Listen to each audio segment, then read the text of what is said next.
لي سكينة بكل الجنة من دار المنن يعطى المنتقى سرور المقادير ومني تقام الخير. السلام عليكم ورحمة الله وبركاته. بسم الله الرحمن الرحيم، والصلاة والسلام على سيدنا محمد وعلى آله وصحبه أجمعين. On va dans cette émission traduire le discours de Serigne Mountakha Mbacké, le khalife général des Mourides, lors de la déclaration du 25 janvier 2018, qui est une déclaration historique et un carnet de route pour tous les mourides. Cette déclaration qui a englobé le programme de Serigne Mountakha pour son khalifa nécessite qu'on s'arrête sur certains passages et dont on explicitera un peu la portée. D'après notre compréhension, nous avons reçu aussi de Serigne Souhaïbou Abou Kébé Mbacké, Kébé, le fils de Sokhna Wallo, le petit-fils de Serigne Saliou Mbacké, qui a traduit une partie essentielle du discours où Serigne Mountakha parlait de son itinéraire spirituel, parce qu'il y a un enseignement très très profond dans cela. Serigne Mountakha en a parlé à cette occasion pour expliquer aux mourides quelle est la meilleure attitude d'un mouride sadiq qui veut avoir les grâces et les bénédictions et l'agrément de Cheikh Ahmadou Bamba Khadim al-Rasoul.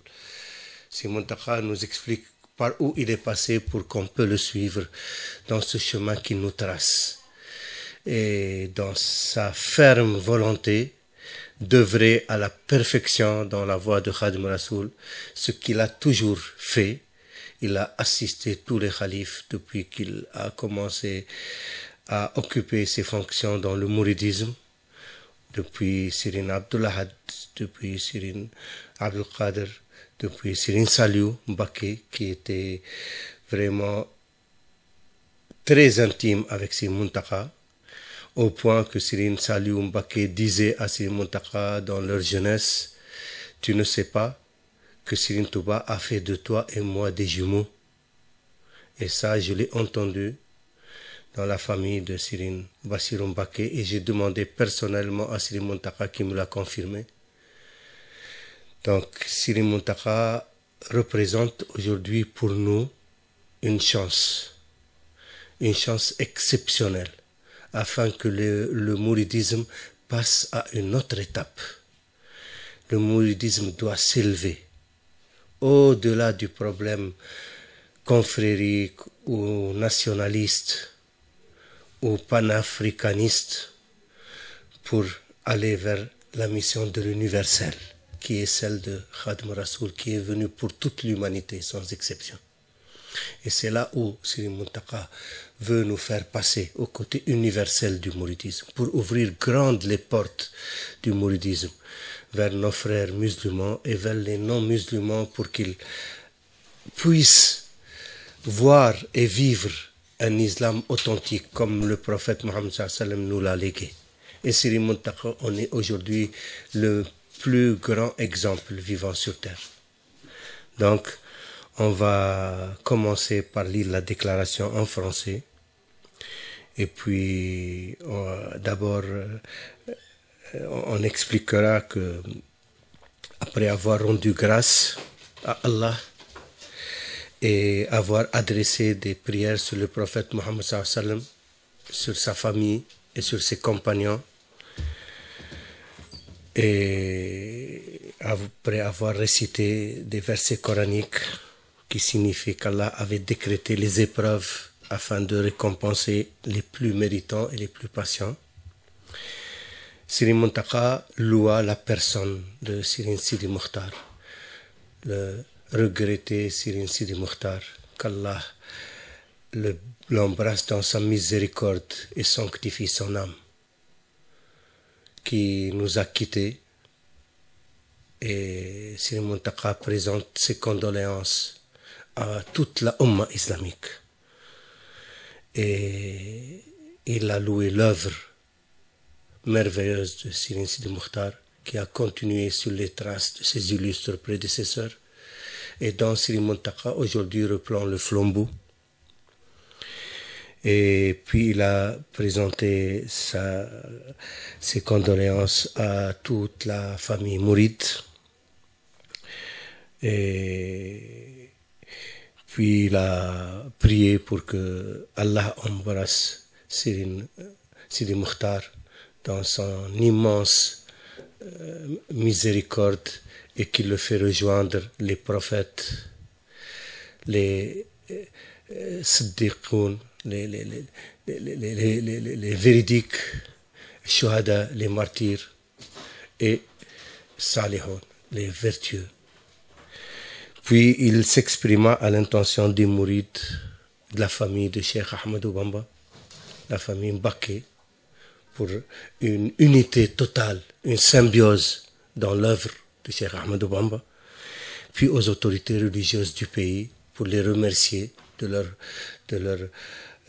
attitude respectable et honorable, qui tous, dans un seul élan, ont participé à cet événement malheureux de la séparation de Sidi Mokhtar, et de toujours qu'ils ont toujours participé aux œuvres des mourides de Cheikh Ahmadou Bamba, et puis à l'ensemble des citoyens sénégalais. Et il adressait aussi en particulier aux habitants de Touba, pour qu'ils soient vraiment à la hauteur de leur tâche et de leur mission de peupler Touba, qui est une ville sainte, qui est une ville sacrée, où il n'y a pas d'interdit et que tout le monde veille à l'intégrité de la ville. Ça, c'était la partie du discours adressé à tous. Et puis, Sri Muntaka a parlé maintenant en synthèse, mais une synthèse magistrale de son parcours spirituel. Et on va le lire en arabe et le traduire simultanément en français, et s'il faut s'arrêter sur certains points, on s'arrêtera. Il s'agit d'un document exceptionnel qui mérite d'être médité pour qu'on s'en inspire, nous en tant que mourides, dans notre itinéraire spirituel. Le mourid, ça veut dire celui qui aspire à Allah, mourid Allah. Al-mourid la yurid, le mourid ne veut rien. Il ne veut que satisfaire son Seigneur. Il cherche que l'agrément de son Seigneur. Donc, Sri Muntaka nous a donné le meilleur exemple en cela. Et faire partie des disciples de Sri Touba nécessite une grande dignité. Il faut mériter cet honneur. Donc, tout mouride doit se sentir responsable aujourd'hui. Parce que Sri Muntaka a montré la fermeté de Sri Abdul Ahad et la douceur, la bonté, la miséricorde de Sri Saliou. Donc, il va allier la rigueur et la miséricorde. Donc, il n'y a plus de place pour des écarts, ou pour des amusements, ou pour des propos inconsidérés, ou des attitudes inconsidérées dans le mouridisme. Donc, il a présenté son itinéraire spirituel en 3 phases. La première phase du raisonnement spéculatif et déductif, parce que Sri Muntaka a commencé son itinéraire spirituel par une pensée basée sur la raison saine. Il essayait de comprendre tout par la logique. Donc c'est cette partie qu'il explique en premier. Puis la partie du fiqh, de la jurisprudence, là où il a pénétré les arcanes de la charia, où il a maîtrisé toutes les sciences religieuses pour comprendre exactement ce que c'est notre religion léguée par le prophète Mohammed sallallahu alayhi wa sallam.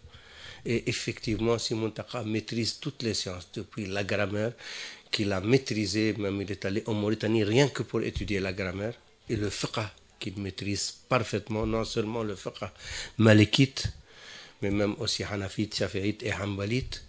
Et Après, c'était la partie de la ma'rifa, la connaissance métaphysique. Là où il a plongé dans l'œuvre de Cheikh Ahmadou Bamba pour mettre en application, pas seulement pour étudier cela, mais pour mettre en application. Et il a vu le résultat sur lui s'opérer, jusqu'à ce qu'aujourd'hui, il a été investi d'une fonction suprême, la fonction suprême dans le mouridisme. Il est le khalife général de tous les mourides. Et je peux même affirmer, en plus, qu'il est le khalife du prophète Mohammed sallallahu alayhi wa sallam pour la communauté musulmane. Et il est le khalife d'Allah sur terre. Siri Muntaka, aujourd'hui, représente ce que, petit à petit, les gens vont réaliser. J'ai eu la chance de côtoyer Siri Muntaka depuis 2012, presque au jour le jour. Et on a parlé de tous les sujets possibles.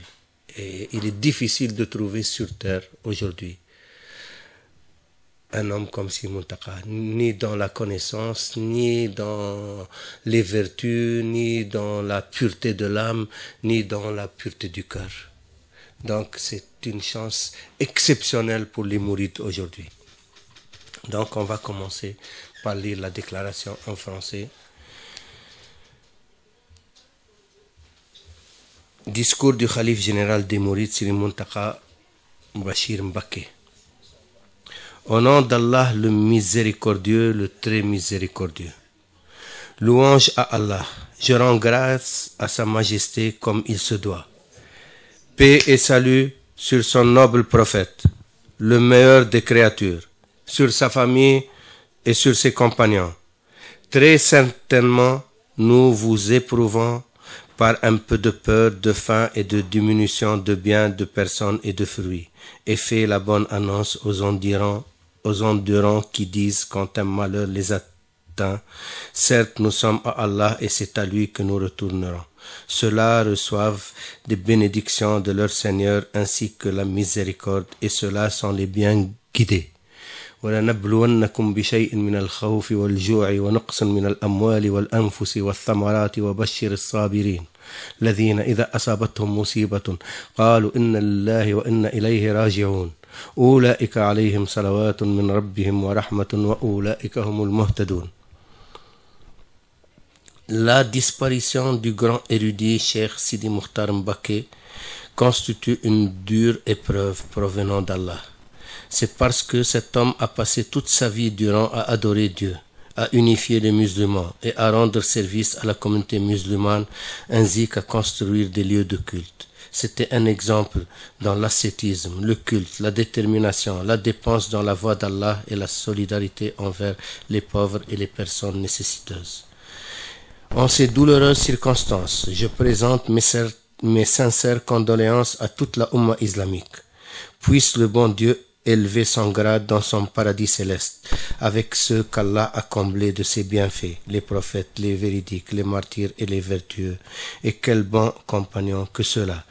فأولئك مع الذين أنعم الله عليهم من النبيين والصديقين والشهداء والصالحين وحسن أولئك رفيقا. Je voudrais entamer mes propos en exprimant mes salutations distinguées à l'endroit de mes frères musulmans en général et mes condisciples mourides en particulier. Brièvement, je m'adresse ici à mes frères, membres de la famille de Cheikh al-Khadim et condisciples mourides, aux autorités religieuses et à l'ensemble des citoyens sénégalais. Qu'Allah le Très-Haut nous accorde aide et réussite dans toutes les actions que nous allons mener. Dis en vérité ma prière, mes actes de dévotion, ma vie et ma mort appartiennent à Allah, Seigneur de l'univers. قل إن صلاتي ونسكي ومحياي ومماتي لله رب العالمين. À la famille du Cheikh. Après avoir pris acte de votre allégeance, je voudrais porter à votre connaissance que j'ai bien compris ce que cette allégeance contient en symbole et en sens. Je mesure à sa juste valeur la responsabilité qu'elle me confère devant Dieu, devant le Cheikh et devant le monde entier. J'espère être à la hauteur de vos attentes et je prie Allah pour qu'il m'aide à exercer soigneusement cette charge. C'est lui qui est l'audient et il répond à l'appel. Je réitère mon engagement avec vous, devant Dieu et devant l'humanité tout entière, de rester constant au service du Cheikh. et cela avec détermination, en privilégiant le principe de la consultation recommandé par le Coran. Je vous prends à témoin devant Allah pour cet engagement que je viens de prendre d'œuvrer résolument pour le cheikh et de ne ménager aucun effort si Dieu le veut dans l'accomplissement du bien et la prévention du mal sur le double plan religieux et temporel. À tous les disciples mourides, je réaffirme et vous rappelle la nécessité d'accomplir tous nos actes dévotionnels pour la seule face d'Allah, comme nous le recommande le Seigneur. Il ne leur a été commandé cependant que d'adorer Allah, lui vouant un culte exclusif, d'accomplir la salat et d'acquitter la zakat. Et voici la religion de droiture. وَمَا أُمِرُوا إِلَّا لِيَعْبُدُوا اللَّهَ مُخْلِصِينَ لَهُ الدِّينَ حُنَفَاءَ وَيُقِيمُوا الصَّلَاةَ وَيُؤْتُوا الزَّكَاةَ وَذَلِكَ دِينُ الْقَيِّمَةِ. Cette sincérité constitue la quintessence même du message du cheikh et la pierre angulaire de la voie qu'il a tracée. Il dit dans ce sens, la caractéristique d'un mouride, c'est que sa volonté se subordonne à celle de celui qui accomplit tout ce qu'il veut. Quiconque n'a d'objectif que de se rapprocher de son Seigneur aura son agrément et sera comblé de ses bienfaits. Par conséquent, nous devons tous revivifier notre allégeance en étant sincères dans nos intentions, nos paroles, nos actes et nos comportements. Nous devons également chercher l'agrément d'Allah et celui de notre guide, le serviteur du prophète Muhammad sallallahu alayhi wa sallam, dans toute activité que nous menons, intérieurement et extérieurement, car selon le cheikh, le mouride n'aspire en toutes circonstances à rien d'autre qu'à l'agrément du tout miséricordieux. Ainsi, il faut agir pour la seule face d'Allah et non pour des intérêts personnels égoïstes et insignifiants. Il est nécessaire de s'orienter entièrement vers Allah afin de pouvoir bénéficier de ce qui est auprès de lui. Tout ce que vous possédez s'épuisera, tandis que ce qui est auprès d'Allah durera, et nous récompenserons ceux qui ont été constants en fonction du meilleur de ce qu'ils faisaient. Quiconque, mâle ou femelle, fait une bonne œuvre tout en étant croyant, nous lui ferons vivre une bonne vie, et nous les récompenserons certes en fonction des meilleurs de leurs actions. ما عندكم ينفذ وما عند الله باقي وليجزين الذين صبروا أجرهم بأحسن ما كانوا يعملون من عمل صالحا من ذكر أو أنثى وهو مؤمن فلنحيينه حياة طيبة ولنجزينهم أجرهم بأحسن ما كانوا يعملون. C'est cette attitude qui correspond à la recommandation du cheikh. Ô toi l'intelligent, abandonne tout ce qui s'épuise, et cherche les bienfaits qui dureront éternellement. C'est seulement en se conformant à ces recommandations que nous remplirons les critères d'un véritable mouride doté d'une haute détermination, laquelle constitue l'essence du message du cheikh et le socle de la formation spirituelle de ses premiers disciples et compagnons. Aux habitants de la ville de Touba, je recommande à ceux qui résident à Touba ou y effectuent des visites de respecter scrupuleusement son caractère sacré. En plus, comme le rappelaient souvent mes prédécesseurs, qu'Allah les agrée, je les exhorte à y adopter les règles de bonne conduite et les comportements convenables. Ainsi, je mets en garde tout le monde contre tout acte indigne au voisinage immédiat du cheikh, tâchant à ne jamais profaner cette ville et toucher à sa sacralité. Évitons d'y pratiquer toutes sortes de jeux, d'amusements, de futilité, de courses à l'arrogance et de rivalité mondaine. Voilà ce qui est prescrit. Et quiconque exalte les injonctions d'Allah s'inspire en effet de la piété des cœurs. ذلك ومن يعظم حرمات الله فهو خير له عند ربه.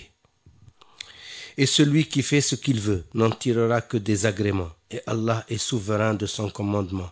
Mais la plupart des gens ne savent pas. Wallahu ghalibun ala amrihi walakinna akthara an-nas la ya'lamun. ذلك ومن يعظم شعائر الله فإنها من تقوى القلوب. Et Allah est garant de ce que nous disons. Wallahu ala ma naqulu wakil. Au guide des confréries soufis, je tiens à renouveler ma profonde gratitude à vous tous, autorités religieuses et chefs de confrérie de ce pays, pour votre compassion suite au rappel à Dieu de mon prédécesseur. Je m'engage à œuvrer avec vous dans la fraternité et l'amour. Je réaffirme la nécessité de notre unité pour servir l'islam, vulgariser ses enseignements et faire face aux défis qui nous guettent. C'est d'ailleurs cela que nous enseigne le bon Dieu lorsqu'il dit « Les croyants ne sont que des frères. Établissez la concorde entre vos frères et craignez Allah afin qu'on vous fasse miséricorde. Innamal mu'minuna ikhwatun faslihu bayna akhawaykum wattaqullaha la'allakum turhamun. » Et si Dieu le veut, nous mettrons en application la recommandation divine envers nous de s'entraider dans l'accomplissement des bonnes œuvres et de la piété, ainsi que de maintenir le dialogue et la consultation sur tout ce qui peut unifier nos rangs et servir l'intérêt de l'islam et des musulmans. Allah dit à ce propos, et cramponnez-vous tous ensemble au câble d'Allah et ne soyez pas divisés. Wa'tasimu bihablillahi jami'an wa la tafarraqu. Entraidez-vous dans l'accomplissement des bonnes œuvres et de la piété, et ne vous entraidez pas dans le péché et la transgression. وتعاونوا على البر والتقوى ولا تعاونوا على الإثم والعدوان واتقوا الله إن الله شديد العقاب. Au gouvernement et au peuple sénégalais.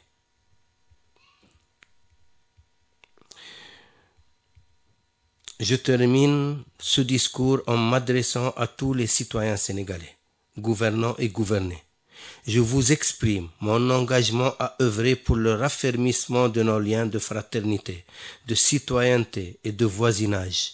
Je garderai toujours à l'esprit ce que le Saint-Coran exige de nous en termes de bonté, de bienfaisance et de bon voisinage. Adorez Allah et ne lui donnez aucun associé.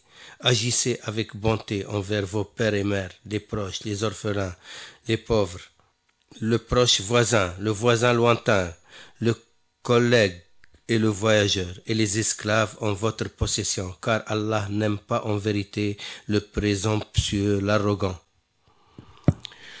واعبدوا الله ولا تشركوا به شيئا وبالوالدين إحسانا وبذي القربى واليتامى والمساكين والجار ذي القرب والجار الجنب والصاحب بالجانب وابن السبيل وما ملكت أيمانكم إن الله لا يحب كل مختال فخورا. Cela dit, je traiterai tout un chacun du haut au bas de l'échelle avec l'égard qui sied, et les uns et les autres recevront de ma part prière, amour, respect et soutien dans l'accomplissement des bonnes œuvres et de la piété, et non dans le péché et la transgression, comme le recommande Allah le Très-Haut.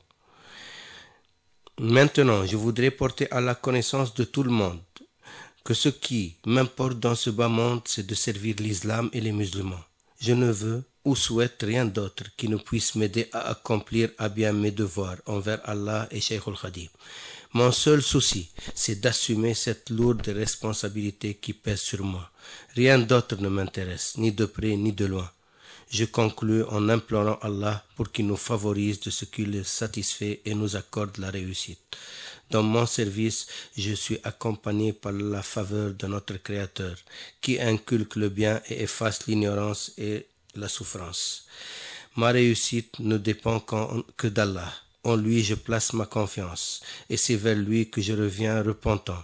Il n'y a ni moyen ni force, si ce n'est en Dieu, le sublime, l'incommensurable. Il me suffit, lui le meilleur garant. Quel excellent maître et quel excellent protecteur. Gloire à ton Seigneur, le Seigneur de la puissance. Il est au-dessus de ce qu'ils décrivent, et la paix sur les messagers et louange à Allah, Seigneur de l'univers. Ça, c'était la partie du discours où il s'adressait à tout le monde. Et il a cité chaque catégorie pour expliquer ses intentions et sa détermination dans la fonction qui lui a été dévolue. Donc, que tous les mourides prennent acte et conscience de ces propos et les méditent et les intègrent dans leur cœur, dans leur esprit et passent à l'acte. Maintenant, pour la deuxième partie, c'est la traduction arabe faite par Serigne Chouaïbou Kébé, Abou Medine Kébé, fils de Sokhna Walou, petit-fils de Serigne Saliou Mbacké, qui a traduit du Wolof en arabe. مسار عارف بالله من التعقل إلى التفقه ثم إلى التعرف إن في ذلك لعبرة لأولي الأبصار إن في ذلك لذكرى لمن كان له قلب أو ألقى السمع وهو شهيد. المرحلة العقلانية.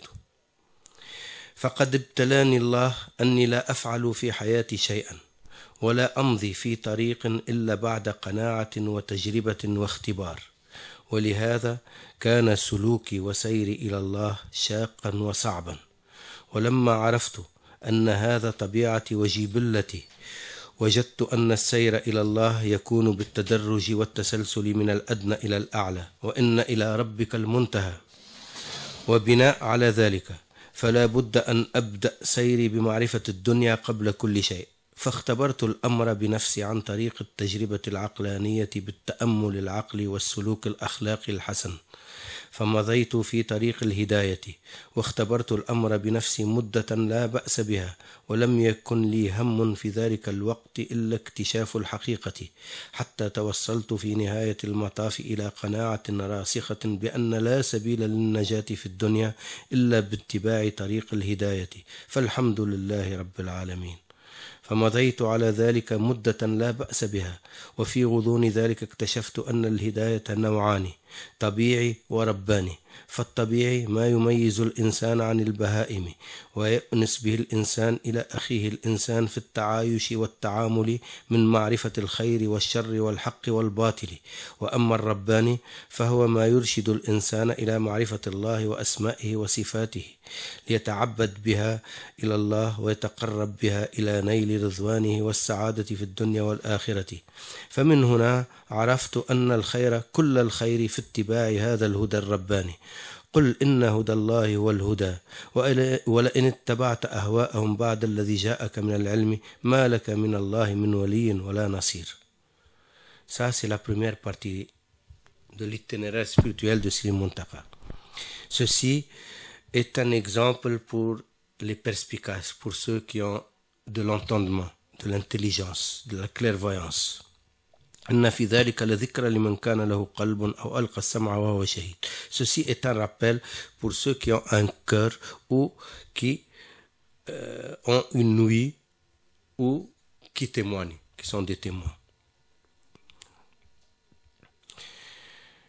La phase de la spéculation rationnelle. Allah m'a éprouvé que dans ma vie, je ne fais rien et je ne prends aucune voie avant d'avoir une certitude par l'expérience et par la pratique. C'est pour ça que dans mon itinéraire vers Allah, mon itinéraire vers Allah a été difficile et périlleux. Et quand j'ai compris que telle était ma nature et que c'était ainsi qu'Allah m'avait façonné, j'ai réalisé que la voie vers Allah se fait graduellement, par étapes. Du bas en haut, c'est une ascension. Et vers ton Seigneur, le retour, la finalité. Ainsi, j'ai commencé mon itinéraire par comprendre la vie de ce bas monde, les réalités de notre monde dans lequel nous vivons. Et j'ai éprouvé les réalités par moi-même, dans une expérience rationnelle, en méditant, observant et en prenant une attitude morale digne et une éthique. Et c'est ainsi que j'ai trouvé la voie de la guidance. J'ai éprouvé ces réalités par moi-même une bonne période et je n'avais aucun autre objectif que d'atteindre la vérité. Et quand, dans la fin du parcours, je suis arrivé à une conviction certaine qu'il n'y avait pas d'autre salut pour ne pas sombrer dans les méandres de ce bas monde que de prendre la voie de la guidance. Gloire à Allah, le Seigneur des mondes.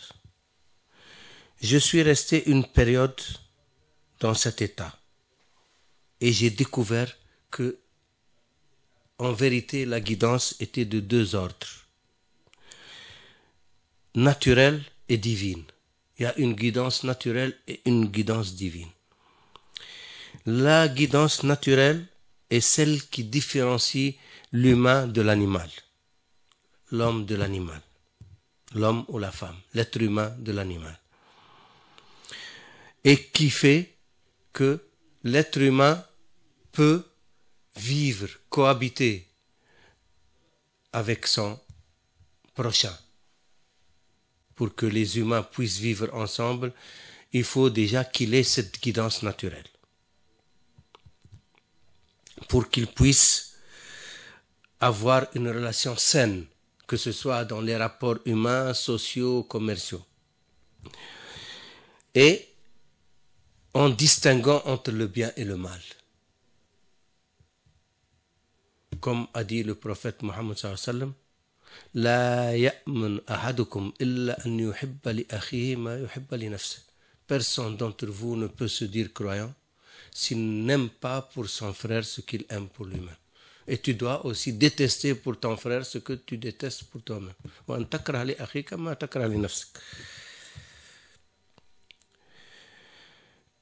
Quant à la guidance divine, c'est ce qui guide l'humain à la connaissance de son Seigneur, par ses noms et ses attributs et ses actes, afin de l'adorer comme il veut et de se rapprocher de lui pour arriver à sa proximité et obtenir son agrément et ainsi par-delà le bonheur de cette vie et de l'au-delà. Dunya wal akhir. Sa'adat al-dunya wal akhir. Sa'adat al-darain. Ainsi, j'ai connu ce que le bien voulait dire. Et j'ai compris que tout le bien était de suivre cette guidance divine. قل إن هدى الله هو الهدى ولئن اتبعت أهواءهم بعد الذي جاءك من العلم ما لك من الله من ولي ولا نصير. Dis, la guidance d'Allah est la vraie guidance. Et si tu suis leur passion, après ce qui t'a été donné de la connaissance, tu n'auras pas en dehors d'Allah de protecteur ni de support. Ça, c'est la première étape par laquelle Sirin Muntaka nous explique qu'il est passé.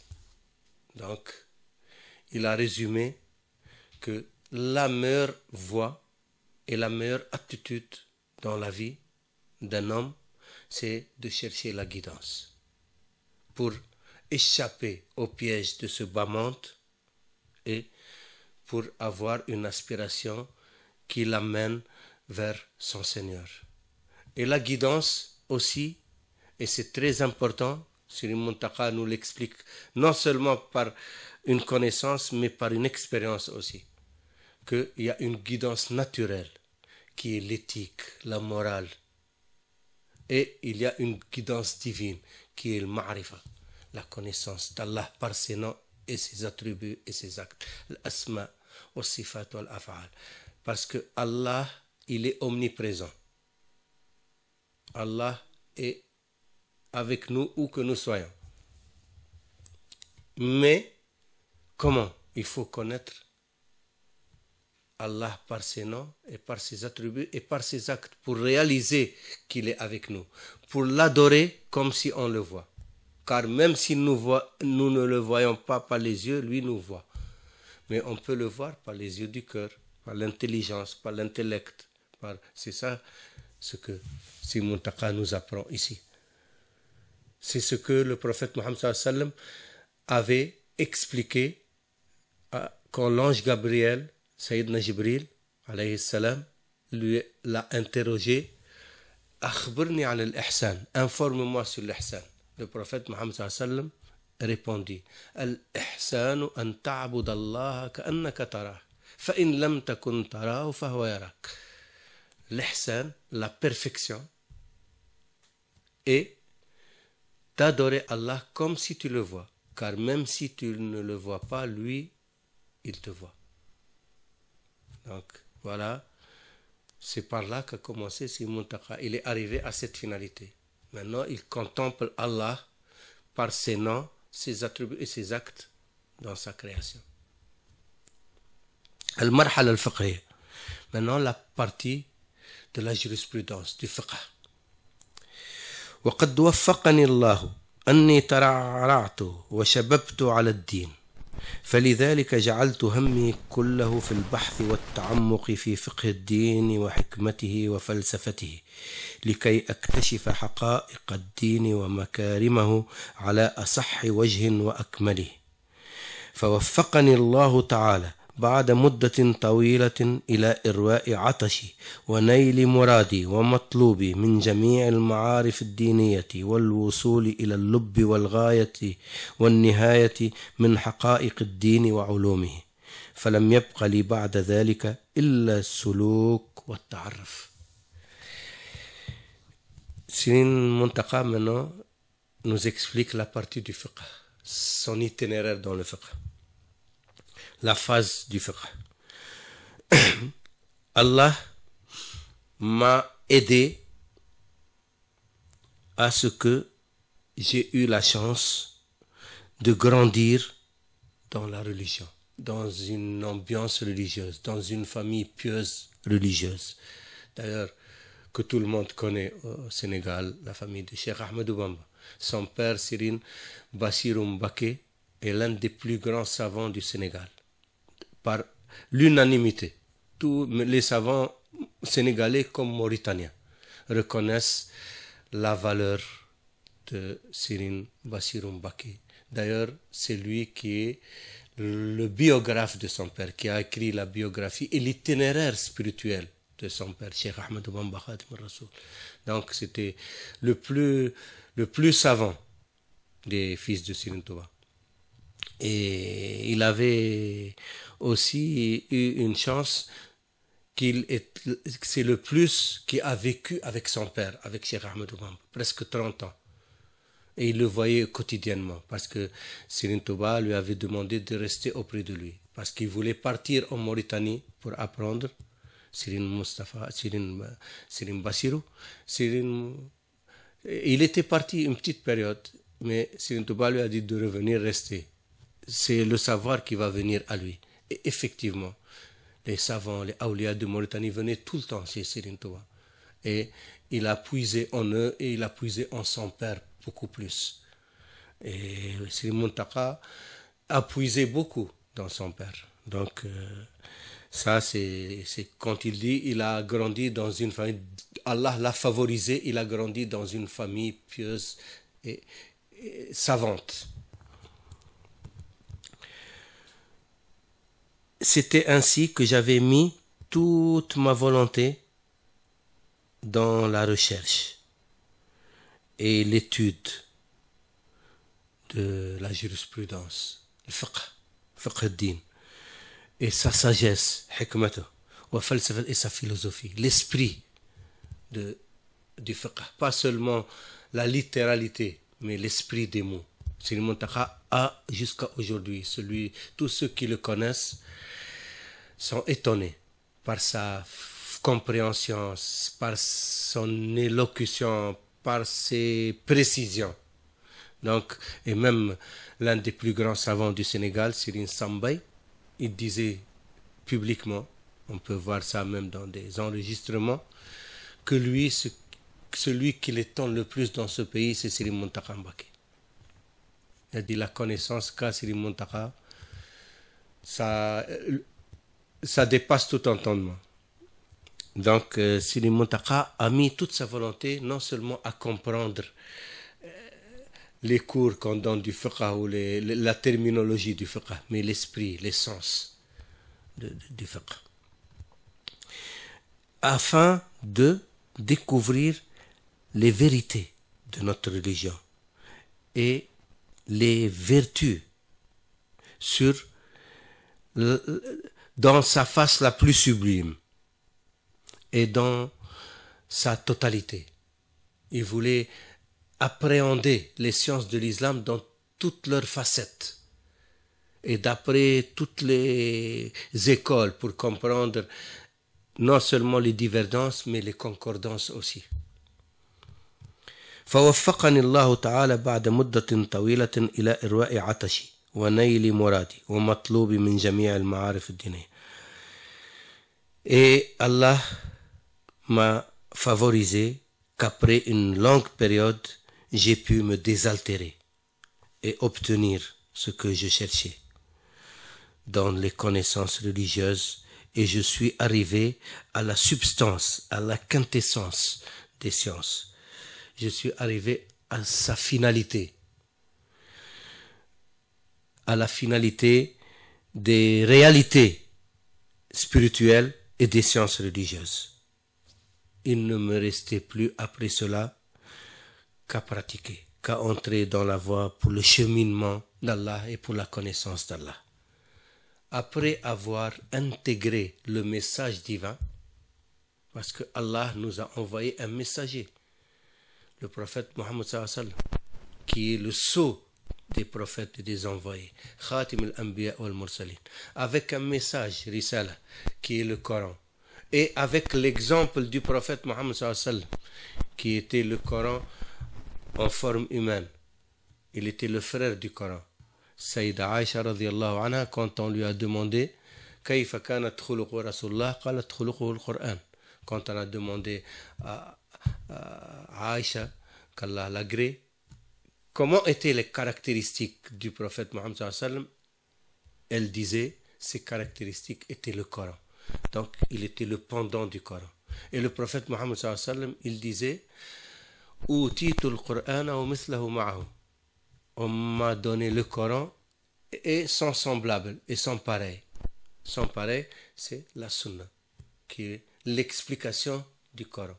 Pour comprendre le Coran, il faut lire la Sunna, il faut lire la biographie du prophète Mohammed sallallahu alayhi wa sallam, comment il recevait le Coran et comment il l'appliquait, et la Sunna qui fait partie de ses dires, ses actes et ses silences. Donc, Sri Muntaka a intégré le message du prophète Mohammed sallallahu alayhi wa sallam, le Coran, la Sunna, et maintenant ce qu'on a extrait du Coran et de la Sunna, l'ahkam, les lois, les recommandations, le fara'id, le sunan, le fada'il. Donc il a réuni la somme des sciences religieuses et maintenant il va vers Allah. Il ne va pas vers Allah comme ça, avec seulement la bonne intention, mais avec la compétence. Et c'est ce qui est important à comprendre pour ceux qui aspirent à aller vers Allah. Il faut qu'ils soient outillés.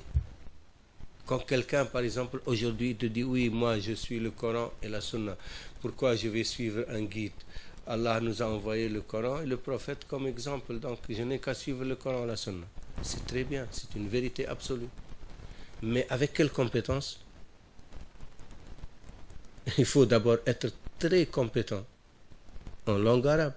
Tu lis le Coran, tu me dis tu suis le Coran dans une traduction française ou anglaise ou allemande ou italienne ou espagnole, alors que la langue arabe est une langue polysémique. Un mot, il peut avoir plusieurs sens. Quand tu choisis un sens, tu réduis la portée du Coran. Donc il faut déjà maîtriser. Ce que Sri Muntaka, il a commencé par maîtriser la grammaire arabe. Il la maîtrise, pas seulement il a étudié, il la maîtrise. Et c'est difficile de trouver aujourd'hui qui maîtrise la langue arabe, la grammaire arabe comme c'est Muntaka. Donc, il faut se doter des outils nécessaires. Et puis, le Coran, les commentaires du Coran, les hadiths, faire le discernement entre le hadith, la valeur de chaque hadith, l'authenticité, la valeur s'il peut être utilisé comme argument ou il peut être utilisé à point. En appoint, il y a des hadiths coraniques qui sont i'timad et d'autres i'tidat ils viennent en appoint. C'est pas comme ça qu'on entre dans la science des hadiths, qu'on rejette un hadith ou qu'on s'appuie sur un hadith pour argumenter. Il y a des hadiths qui peuvent servir d'arguments juridiques, d'autres d'arguments théologiques. Et il y a des hadiths qui sont des récits, des narrations, qui ne peuvent pas être utilisés comme un argument juridique ou théologique. C'est une science qui a ses hommes, qui a ses maîtres, qui a ses spécialistes. Donc, quelqu'un, s'il est arrivé à ce stade, il n'a aucune raison de ne pas dire oui, je suis le Coran et la Sunna. Et il est responsable devant Allah. Mais celui qui n'a pas ces compétences, mieux vaut pour lui qu'il ait un guide authentique qui le guide en sûreté vers son Seigneur. Donc, Siri Muntaka, après avoir réalisé cela et intégré ces sciences et les avoir maîtrisées, il prend son cheminement vers Allah. المرحلة العرفانية فسلكت طريق السادة الصوفية وأقبلت على الله تعالى بالكلية وجعلت الشيخ الخديم إمامي وقدوتي ودليلي وجعلت نصب عيني في السلوك والطريق فأقبلت على منهجه وطريقته أتعرف عليه وأكتشفه بنفسي وباختباري وتجربتي الذاتية حتى وفقني الله إلى نيل ما كنت أصبو إليه فلم يبق لي بعد معرفة الدين الصحيح والمنهج القويم والشيخ المرشد الحق إلا سلوك الطريق والمضي قدما فيه إلى نهايته وقد وجدت في جميع مراحل سير الروح إلى الله على المنهج الخديم أن الشريعة والحقيقة هما عماد الطريق إلى الله ولبه كما علمنا الشيخ الخديم رضي الله عنه في جوابه على أسئلة الشيخ مامور فالوسي نبراج جامبور في بيان حقيقة السلوك والطريق دون الظنون حيث قال فإني على الشريعة المطهرة وعلى الحقيقة المنورة والشريعة المطهرة ما في الكتب المنزلة والحقيقة المنورة ما ثبت في اللوح المحفوظ سواء نزل به الكتاب أو لم ينزل به فالذي أمركم ربكم له وأمركم به رسول الله صلى الله عليه وسلم وأمرتكم به التمسك بظاهر الشريعة وهي السنة الغراء فمن امتثل منكم فله ومن لم يمتثل فعليه فاللائق والواجب عليكم جميعا مراعاة ما في كتب التوحيد الصحيحة وكتب الفقه الصحيحة وكتب التصوف الصحيحة بلا مجاوزتها إلى خصائص من اختصهم الله تبارك وتعالى مما نهى غيرهم عنه والله الموفق للصواب فهذا كله من جملة ما اكتشفت من أصول الطريقة المريدية في مراحل سلوك إلى الله على منهج العبد الخديم رضي الله عنه ولم أزل ولله الحمد والمنة سالكا طريقته المرضية بكلية عقلا وقلبا وهمة وخلقا وأدبا حتى نلت في الله وفي الشيخ الخديم ما نلت فلم أعد أطمح إلى نيل مقام أحد آخر فيه وتيلة سلوكي وسير إلى الله لم أزل قط عن التقيد بحدود الشريعة مراعيا للحقيقة بحمد الله ومنته فتلقاني الله بمننه وتوفيقه وعونه ببركة الشيخ الخديم رضي الله عنه وهكذا سرت في حياتي كلها وفي سلوكي إلى الله تعالى حتى وصلت إلى ما وصلت إليه اليوم فالحمد لله رب العالمين. La phase de la connaissance. J'ai pris la voie des maîtres soufis et je me suis donné à Allah en totalité et j'ai mis Cheikh Al-Khadim devant moi comme guide et il était toujours devant mes yeux dans la voie vers Allah. J'ai pris fermement sa voie, sa tariqa et j'essayais de le connaître davantage et de découvrir par moi-même et par mon expérience personnelle en mettant en application son enseignement jusqu'à ce que Allah m'a favorisé et m'a fait obtenir ce que je cherchais. Il ne me restait plus, après avoir connu les secrets et les réalités de la religion vraie, notre religion, la religion du prophète Mohammed sallallahu alayhi wa sallam, et la méthode la plus saine, et le cheikh guide, murshid, le cheikh authentique, il ne me restait plus qu'à pratiquer les enseignements de mon cheikh, de Cheikh Ahmadou Bamba, du début à la fin, comme il le veut. Et j'ai trouvé tout au long de mon parcours spirituel vers Allah que la voie de Cheikh Al-Khadim était la charia et la haqiqa. C'était les deux socles sur lesquels reposait la voie de Cheikh Ahmadou Bamba. Ainsi, il avait expliqué dans ses réponses à Cheikh Sirine Mamor Falloussi Jambar,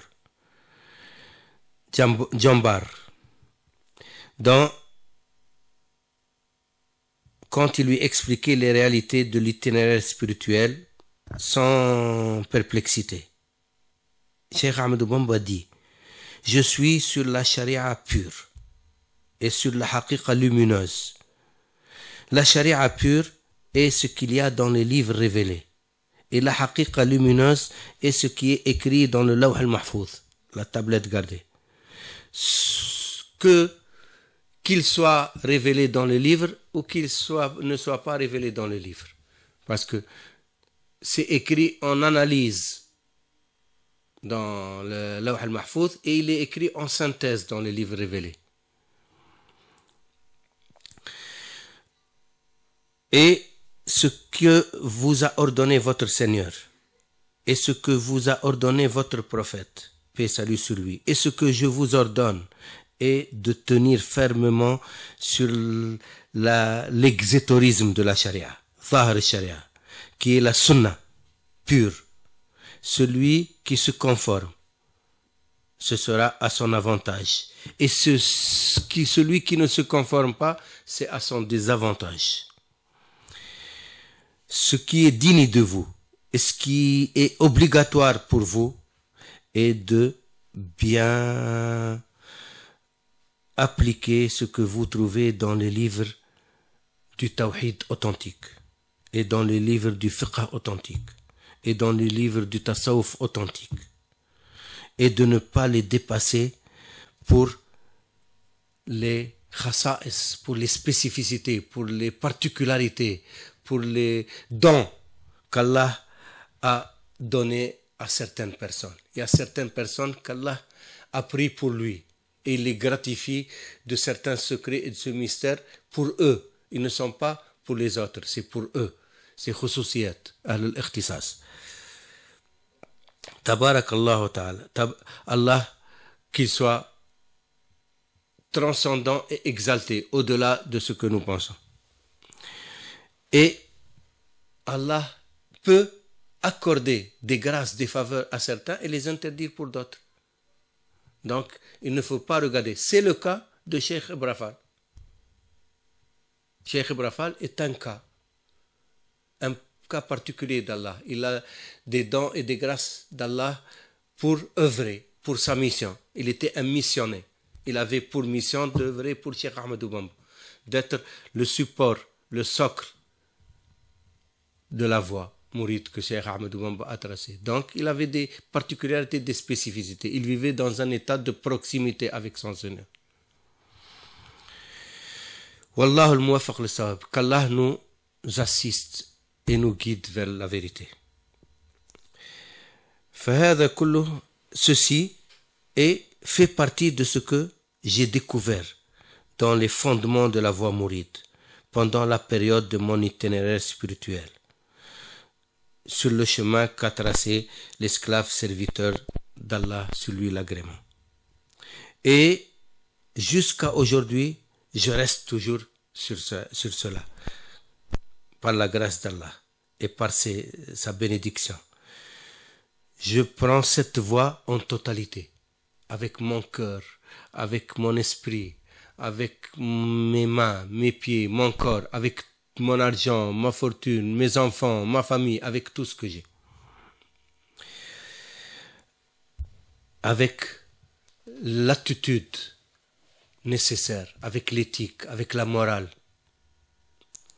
jusqu'à ce que j'ai obtenu d'Allah et de Cheikh Al-Khadim ce que j'ai obtenu. Et je n'ambitionne à la place de qui que ce soit. Je n'envie qui que ce soit dans cette voie.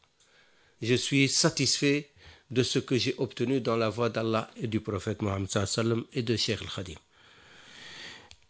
Et pendant toute la période de mon itinéraire vers Allah, je me suis attaché fermement à la charia, sans jamais transgresser les limites de la charia, en toujours respectant les vérités spirituelles de la haqiqa, par la grâce d'Allah.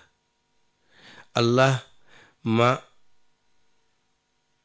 fait accéder à lui par son assistance et par ses bénédictions et sa grâce, et par la baraka de Cheikh Al-Khadim, celui l'agrément d'Allah. C'est ainsi que j'ai passé ma vie, et c'est ainsi que fut mon itinéraire pour Allah tabaraka wa ta'ala, jusqu'à ce que j'ai obtenu ce que j'ai obtenu aujourd'hui, et gloire à Allah le Seigneur des mondes. Et Siri Muntaka, en nous expliquant cela, il nous montre que la voie est basée sur la pureté de l'intention, la pureté de l'intention et la fermeté dans l'application. Il ne suffit pas seulement d'avoir la bonne intention, mais il faut mettre en pratique ce que tu peux. Ce que tu ne peux pas, Allah t'aidera à le faire. Même dans la connaissance. Le prophète Mohammed sallallahu alayhi wa sallam, il dit « A'mal bima alimta yu'allimka Allah ilma ma lam ta'lam » Mets en pratique ce que tu sais, ce que tu connais. Allah t'aidera en te faisant connaître ce que tu ne connais pas. Donc, quelqu'un il doit être engagé en entier. Et quand il se donne à Allah, Allah le reçoit et lui accorde son agrément. C'est ça, finalement, ce que Siri Muntaka nous apprend. Donc, on souhaite longue vie à Siri Muntaka. Yalla na fiya glol tiwir Siri Muntaka Mbacké. Et vraiment, pour les mourides, c'est une chance exceptionnelle d'avoir Siri Muntaka aujourd'hui comme khalife, espérant être digne et espérant que tous nous faisons notre repentir, notre toub, parce que chacun de nous doit avoir quelque part des choses sur lesquelles il doit méditer et demander pardon à son Seigneur. Donc, je commence par moi-même, je fais mon toub et je renouvelle mon allégeance, mon yassal, j'ai fait ma baya encore à Siri Muntaka. J'ai fait ma baya en 2012, ici à Taverny avec Siri Muntaka. Et je renouvelle aujourd'hui et j'espère que tous les mourides feront aussi leur toub, leur repentir et prennent conscience que nous passons à une nouvelle phase et ils renouvellent leur allégeance à Siri Muntaka, qui nous propulse, qui nous hisse vers les hauteurs célestes pour obtenir l'agrément d'Allah, du prophète Mohammed sallallahu alayhi wa sallam et de Cheikh Ahmed Bamba Khadim Rasoul. Merci beaucoup et Inch'Allah, une nouvelle ère commence pour le mouridisme. لي سكينة بكل الجنة من داري من يعطى المنة